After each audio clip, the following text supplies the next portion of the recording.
I will never win this game without you.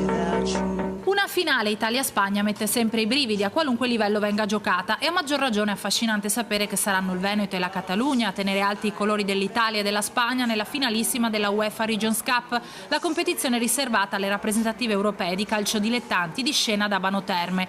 Il Veneto è arrivato a questo appuntamento finale forte delle 3 vittorie ottenute in altrettante gare del suo raggruppamento: 4-1 contro l'Irlanda del Nord grazie alla doppietta di Ballarini e ai gol di Lorenzatti e Tegon, 1-0 contro l'Azerbaigian, gol di Ballarini, e ancora 1-0 contro l'Ungheria, con protagonista sempre l'attaccante proveniente dalla formazione del Vigasio in eccellenza. Con 4 reti all'attivo, Ballarini si candida a vincere la classifica dei capocannonieri, anche se la finalissima non potrà giocarla per squalifica.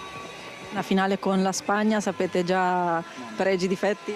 No, non sappiamo assolutamente. Chi sia, sicuramente sarà una grande battaglia.